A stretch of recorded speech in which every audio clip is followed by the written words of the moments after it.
Então, galera, essa semana eu postei no Te Barbarizei, que é um quadro do teatualizei.app, um vídeo que dizia só uma coisa. O momento pra direita tá muito bom, porque o Dilma tá fazendo um péssimo governo, a economia tá igual carro 1.0, com dificuldade de subir.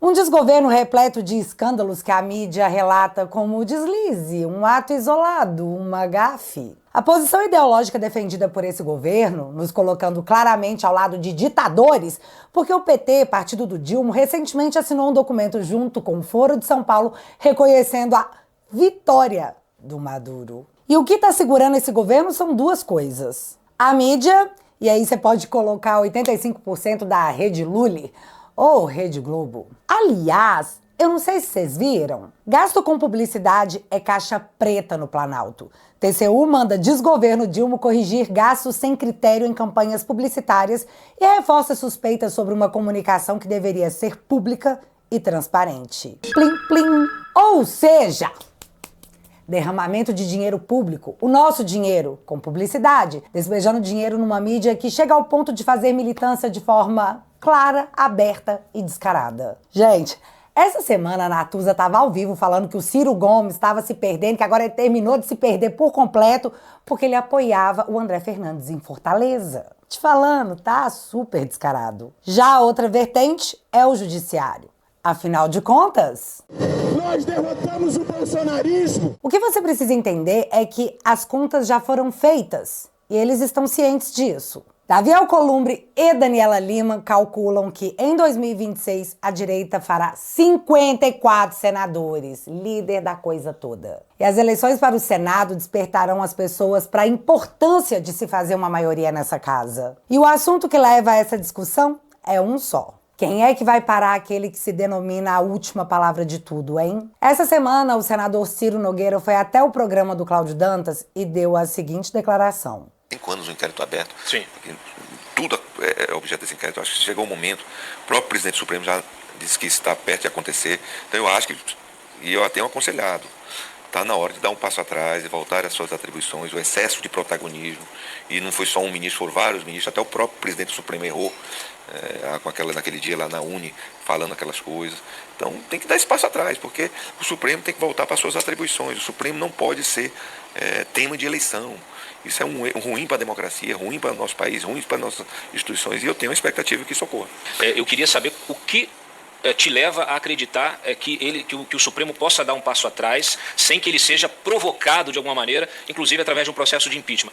Quem vai convencer o Supremo e de que maneira o Supremo pode ser convencido a dar esse passo atrás que o senhor mencionou? Eu tenho certeza que o Supremo não vai querer ser o principal tema de eleições de Senado daqui a 2 anos.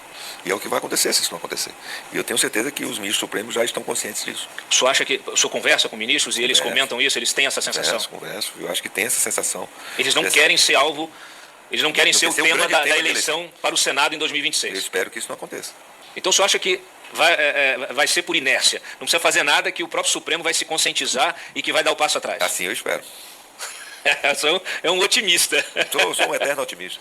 Para o Cláudio Dantas e Meio Brasil, a proposta apresentada para um senador levar o nosso voto será o enfrentamento que fará a Suprema Corte, já que o Senado é a casa escolhida pelo Constituinte para ser o contrapeso do STF. Será de fato o tema das eleições 2026. Já Ciro Nogueira disse que esperava que isso não acontecesse, já que ele acreditava que o próprio Supremo faria uma autocontenção. Juninho. Para quem viu o meu vídeo dessa semana, não é novidade nenhuma que eu vou dizer aqui. Daqui, desse momento até 2026, será a fase em que a direita mais será esculhambada de todas as formas possíveis. E o motivo está literalmente no que eu acabei de dizer. Ele só tem até 2026. As eleições de 2024 mostraram para essa galera que o povo brasileiro nunca foi tão conservador. A tal pauta woke encheu o saco até de militantes canhotas. Professores, a classe trabalhadora que mais doou para a campanha do Dilma em 2022, foi exposta a essa humilhação aqui. O que está acontecendo aqui? Eu não entendi. Sindicato, a gente está na posição contra aqueles sindicalizaram a gente e a gente não quer. Entendi. Foi hoje que saiu? Isso aqui é trabalhador se recusando a pagar o imposto sindical, uma coisa que havia sido excluída, abolida do Brasil Mas em 2023 retornou. E você tem que pagar, a não ser que você entregue um formulário se recusando. E a fila é para isso. Já sabe, né? Faz o L. Já o povo da saúde também fez manifestação essa semana, rasgando a camiseta do Dilma e fazendo o coro de traidor, traidor, traidor. E vocês sabem quem mais votou no Boulos em São Paulo? O maior eleitorado? A galera rica. E sabe os jovens, os que estão há anos sendo submetidos à doutrinação esquerdista e saem das faculdades praticamente formados em militância política? Pois parece que o jogo virou, não é mesmo? E eu queria chamar a atenção particularmente para um grupo que é o grupo mais jovem, de 16 a 34 anos. Esse grupo está sendo muito resistente a votar nos candidatos mais progressistas, prefere candidatos conservadores. Se for chorar, já sabe. Manda áudio. E, gente, o jovem atual é tão conservador que a revista Fórum, mega lulista, fez essa matéria aqui. Conquista da esquerda, voto aos 16 anos, está se voltando contra ela. Ser de esquerda agora é cringe. Ser de esquerda é ser do sistema e jovem é rebelde por natureza. O jovem soltou a mão da canhotada. E o palco central para o desespero no picadeiro foram sim as eleições desse ano. Como eu disse, algo precisa ser feito e precisa ser feito agora, porque em 2026 nós teremos maioria nas casas e aí já era. O segundo turno dessas eleições vai ser a pá de cal, porque nós temos capitais muito importantes no páreo. Em Porto Alegre, a Maria do Rosário, mais que petista, lulista, vai tomar um pau. Em São Paulo, o Boulos, candidato do Dilma e agora aparentemente do Marçal. Sim, parece que já há uma fila do tamanho dos professores lá na porta de sindicato querendo cancelar a contribuição para pedir desculpas pro Bolsonaro. Tá rolando a mesma coisa. Em São Paulo, Dilma já desistiu e nessa reta final ele decidiu nem pôr o pé em São Paulo. Em Fortaleza, André Fernandes fazendo história, sendo o favorito numa capital muito importante do Nordeste em cima do candidato do Dilma. E galera, até deepfake com simulador de voz do André foi disparado pela oposição para tentar derrubá-lo. E só para constar, o silêncio de toda a grande mídia e do TSE sobre essa denúncia é ensurdecedor. Em Belo Horizonte, mesma coisa. Bruno Engler, o candidato mega conservador, raiz mesmo, gente, de movimento de direita desde a adolescência, contra o Fuad, apoiado pelo PT e pelo PSOL. Porque sim, Rogério Correia e Duda Salabert estão apoiando o Fuad. Em Cuiabá, nosso querido Abílio Brunini enfrentando o petista Lúdio e saindo na frente nas pesquisas. E se Deus quiser, Abílio, eu vou sentir muita sua falta nas CPIs. Em Curitiba, a Cristina Grêmio, que dispensa apresentações, matou no peito. E Curitiba merece a Cris como prefeita porque não dá para esperar mudanças se você continua fazendo a mesma coisa. E enfim, Goiânia. Ah, Goiânia. Para falar de Goiânia, você precisa primeiro ter visto isso aqui. Fora do segundo turno, PT faz aceno a candidato de Caiado em Goiânia. Em nota, o partido diz que é dever cívico derrotar a extrema-direita. E olha só como que funciona o dever cívico. Liminar diz que Caiado e Mabel compraram votos com cesta básica. Caso Mabel seja eleito e a compra de votos seja comprovada na Justiça Eleitoral, o político poderá ter o diploma cassado. E quem está do outro lado dessa galera é o Fred, o candidato conservador de extrema-direita. E antes de eu entrar nesse caso, todos os mencionados acima são considerados de extrema-direita. Então imagina o desespero do sistema com essa galera chegando nas capitais do Brasil e fomentando toda a base de 2026. Eu, no lugar deles, também estaria, ó, com o brioco fechado diante do cenário que eu acabei de expor. E olha que eu falei muito pouco. Eu nem entrei nos escândalos de favorecimento financeiro para aliados nos ministérios do PT, da quebra das estatais. Finja surpresa. Nem citei que o Dilma está entre os presidentes com maior reprovação do que aprovação no mundo. Mas fica tranquilo que eu vou deixar esse assunto para um outro vídeo. Vou falar de Goiânia porque o que rolou impacta diretamente a eleição por lá. E se o brasileiro aprendeu alguma coisa nos últimos 5 anos, não vai ser de forma negativa. Nicolas, Gustavo, Marcel Van Hatten são potências políticas entre os jovens de direita. Um eleitorado que virou a casaca e caiu pro lado de cá. Marcel foi recentemente incluído em um inquérito porque falou mal, na tribuna, do delegado Fábio Schor, que conduz os inquéritos sigilosos do Alexandre. E eu preciso frisar de novo, povo, na tribuna! Mas, quando a coisa é do lado de lá, olha como que muda. Recentemente, Michele Bolsonaro processou a Erika Hilton por, em troca de mensagens em rede social, ter dito que a Michele havia sumido com um cachorro de outra família, se referindo ao episódio em que a Michele encontrou um cachorro na rua, o adotou e depois descobriu que o cachorro estava perdido e devolveu para o dono. Calúnia, injúria e difamação. Luiz Fux, ministro da Suprema Corte, arquivou a acusação dizendo, abre aspas, no recinto do parlamento, a referida imunidade assume, em regra, contornos absolutos, de modo que a manifestação assim proferida não é capaz de dar lugar a qualquer tipo de responsabilidade civil ou penal. Fecha aspas. Então, peraí. Pra Érica valeu imunidade parlamentar, mas pro Marcel, que falou de dentro da tribuna, não vale? E o Nicolas, que foi processado pelo Dilma porque o chamou de ladrão. Como é que funciona a imunidade parlamentar? Só vale pra esquerda? Pergunta totalmente retórica. Minar as lideranças e as vozes da direita, principalmente as jovens, é muito importante quando você mira evitar o estrago que serão as eleições de 2026. E veja bem, eu nem comecei a falar do Bolsonaro. Eu tô falando da galera abaixo do biruliro. Do próprio Bolsonaro, então, calma que eu já chego lá. E enfim, chegamos a Gustavo Gayer, que acordou com a PF na sua porta, enfurecida, dizendo: Quero café! Quero café! Quero café! Não, mentira. A PF chegou lá dizendo: me dá seu celular, seu computador, porque identificamos um crime de 20 anos atrás e a intenção de cometer um crime. Sim. Além disso, identificamos que você contratou no fiado o manifestante do 8 de janeiro e pagou meses depois com verba pública. E que fique claro que isso não tem nada a ver com você ser amigo e cabo eleitoral do Fred, o candidato de Goiânia. Também não tem nada a ver com você ter conversado com Elon Musk. Muito menos por você encabeçar a campanha contra o PSD e o impeachment do Hugo Moraes, que autorizou essa batida policial. Porque é claro que acusar alguém de corrupção às vésperas de uma eleição é belo e moral. Então, não tem nada a ver, tá? Disso que você tá falando, porque isso aqui é Estado Democrático de Direito. Sério, na minha cabeça foi assim que aconteceu? E menino, só lembrei dos juristas e jornalistas dizendo que o Moro ter autorizado a quebra do sigilo da delação do Palocci às vésperas da eleição foi um atentado eleitoral. É sério, olha aí como que a CBN do Grupo Globo relatou. Liberando delação, Moro fez interferência política nas eleições. Agora eu te desafio a achar uma matéria parecida com essa no caso do Gustavo. Valendo! E lembrando que o crime que o Palocci delatava era uma verdadeira quadrilha que saqueou o Brasil inteiro em bilhões de reais, numa escala nunca antes vista.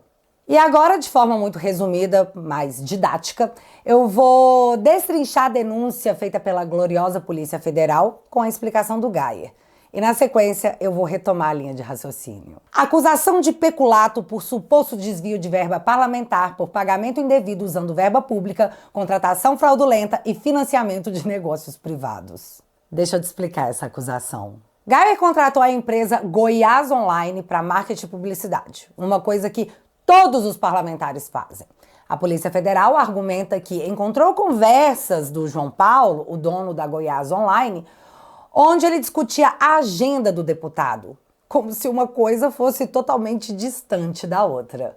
Porque para a PF, se ele ajudava na agenda, ele não era um contratado de publicidade, e sim um assessor. Só que o marketing e a publicidade de um deputado está muito diretamente voltada à agenda que ele constrói e os eventos que ele participa. Então, se isso aí é crime, tem que avisar para a SECOM. Do Dilma. O outro problema apontado é que o João Paulo não conseguiu regularizar a sua prestação de contas de quando foi candidato a vereador. Então, por esse motivo, ele não poderia exercer cargos públicos. Logo, a Polícia Federal enxergou aí o crime de burla, já que ele não poderia ser assessor, então a sua empresa foi contratada como marketing. Chupa Palocci, porque isso aqui é crime, mega crime, blaster em Brazuela. Crime de burla. E sabe esse João Paulo? Grava esse nome que a gente vai voltar a falar dele. Próxima acusação. Desvio de verbas para empresas particulares. Cara, essa foi difícil. Não é novidade para ninguém que o Gayer era professor de inglês e tinha uma escola de idiomas. E isso, assim, há muitos anos.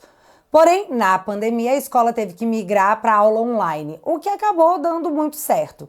E assim permanece até os dias de hoje, de forma online. Quando era candidato, o Gayer, que já ocupava aquele espaço há muitos anos, organizou a sua campanha nesse mesmo lugar. E depois de eleito, transformou o local em seu gabinete de base parlamentar. Mas a acusação diz que, na verdade, a escola de idiomas ainda funciona no local e que o Gayer mentiu para o poder público ao dizer que usava a verba parlamentar para manter seu gabinete, quando, na verdade, lá é uma escola. Detalhe, os policiais não foram até o local verificar a denúncia da Polícia Federal. Não teve busca e apreensão na escola. E não teve porque, se eles chegassem lá, eles veriam isso aqui.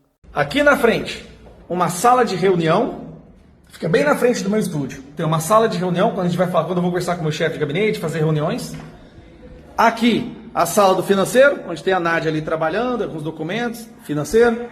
Aqui fica o PL Mulher, né? No caso não o PL Mulher, mas a parte da mulher, a parte do gabinete que cuida das mulheres, tá? Então, já é bem mais arrumadinha, tem até a cafeteriazinha delas ali, ó. Olha lá, ó. Vocês podem ver ali algumas coisas, as principais datas eleitorais, os negocinhos da filha da Gabriela, tá? Essa aqui é minha escola que eles estão falando. Aqui fica a parte digital. Aqui onde fica a galera que trabalha com digital. Assessora de imprensa, Amanda, Fábio, né? Aqui que a gente fez brincadeira que é gabinete do ódio. Parte digital. Toda caindo aos pedaços, carpete ali, tá arrebentando. Olha o estado que tá o carpete aqui.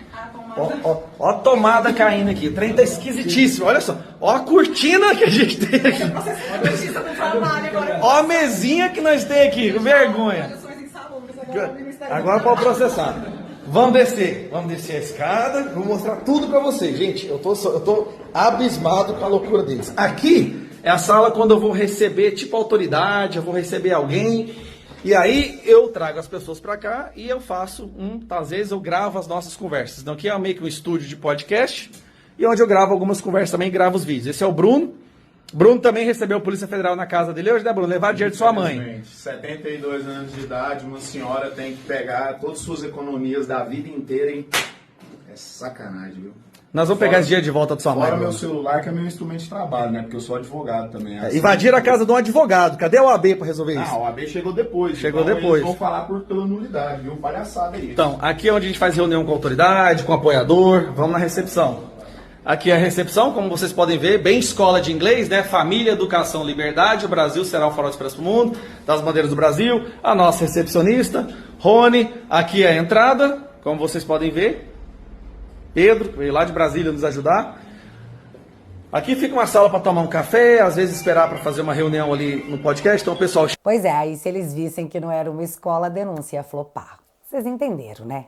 Eis a escola do Gayer, mas que tem cara de gabinete? Ah, isso tem. Só que a PF, às vésperas da eleição, disse que é escola. Então... Também falaram que lá era uma loja, que na verdade é uma página de Instagram que vendia camiseta chamada Desfazueli. Página de Instagram. O Gustavo abriu essa loja na campanha, até para levantar uma grana, já que ele não usou fundo eleitoral. E após as eleições, ele deu essa loja para o João Paulo poder tocar, já que o João era um militante político conhecido na cidade de Goiás e o ajudou durante a campanha. Para vocês entenderem isso direitinho, o primeiro outdoor pró-Bolsonaro na cidade foi colocado pelo João. Mas aí, quando o Gayer contratou os serviços do João para o marketing e publicidade, o Gustavo pediu a loja de volta para que o filho pudesse tocar o negócio, que era pouco rentável. E que cara doido esse Gustavo, né? Botando o filho dele para trabalhar, velho. Onde já se viu um negócio desse? Então, o que a Polícia Federal classificou como uma loja era uma página de Instagram que vendia de forma online camisetas e adesivos pró-Bolsonaro. Pesado? Mega pesado, desvio de verba e desvio de função, assim, na tora. Outra acusação, a falsificação de documentos particulares para supostamente abrir uma organização de fachada para recebimento de verbas parlamentares. E presta atenção nessa explicação porque ela revela muita coisa. Primeiro ponto é que essa OCIP, que significa Organização de Sociedade Civil de Interesse Público, foi fundada há mais de 20 anos atrás e aparentemente em sua fundação, há 20 anos atrás, para completar o número de pessoas necessários, os fundadores colocaram filhos no meio para poder fechar a conta do número necessário de membros. Então, essa fraude nem tem nada a ver com Gayer, por motivos óbvios. Mas vamos para o outro ponto da acusação. O Geyer teria comprado a Socip, o que só para deixar escancarado, tá? Não é ilegal. E a intenção era o fomento dos movimentos e ações voltados à direita conservadora. Vem cá, quantas vezes você já ouviu falar em ONGs de esquerda, que elas recebem milhões em verbas parlamentares?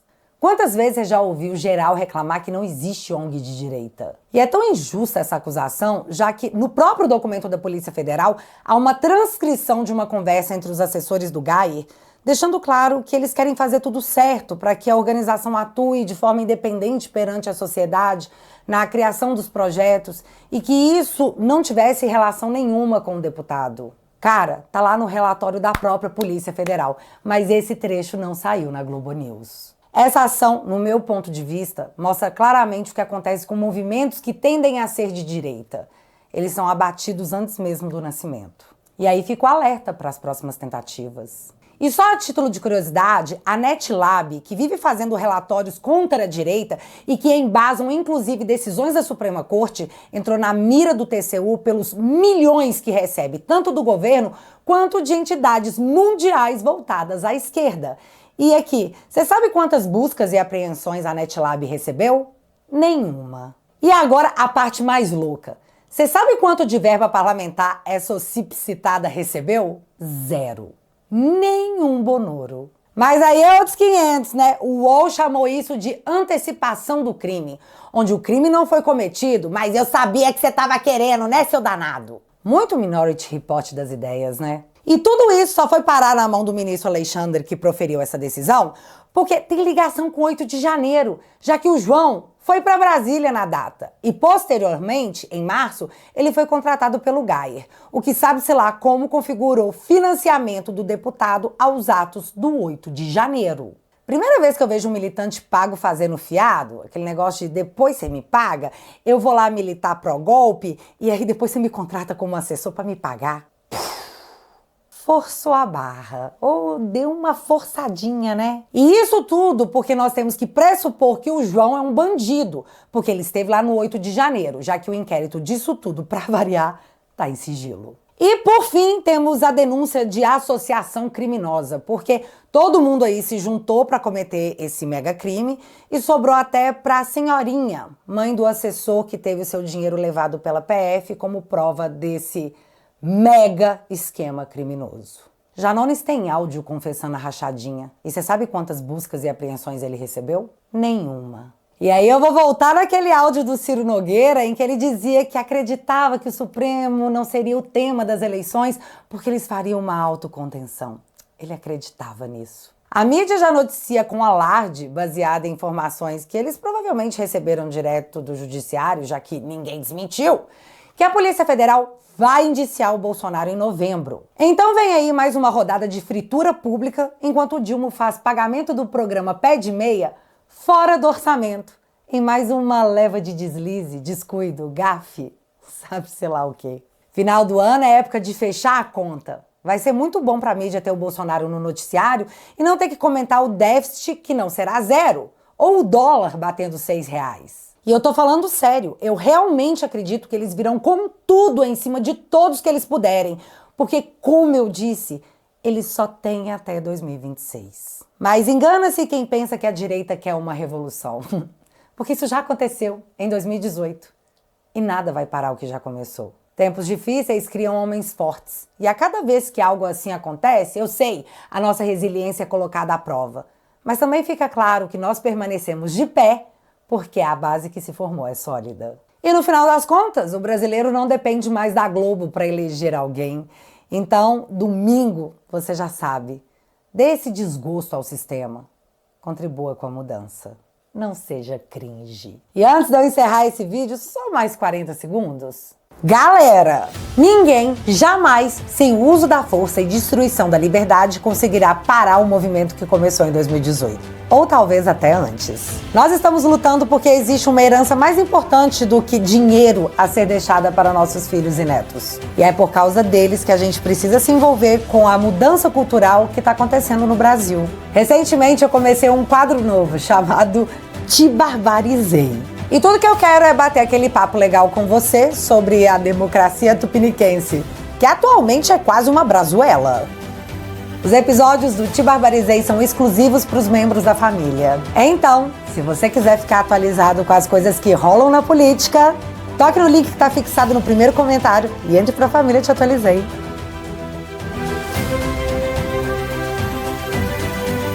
Vou repetir aqui de novo que eu estou sendo vítima de uma perseguição judicial, e dessa vez em diversos processos.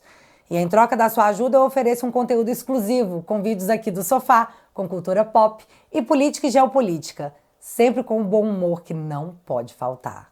Se você quiser e puder, com 10 bonouros por mês, você faz toda a diferença para mim e para o meu trabalho, que acredite, só começou. Se você quiser fazer parte dessa família, vou deixar o link fixado aqui no primeiro comentário e desde já, muito obrigada. Mas agora eu quero saber de vocês. Essa operação policial mudou o seu voto ou aumentou seu engajamento nessa véspera de eleição? E do seu coleguinha? Você notou alguma mudança? Me conta aqui nos comentários que eu quero saber. Se você ainda não é inscrito aqui no meu canal, meu amigo, se inscreve e deixa seu like, porque você já sabe, acontecendo alguma coisa de relevante ou irrelevante, a gente volta. Beijos, galera. Fui.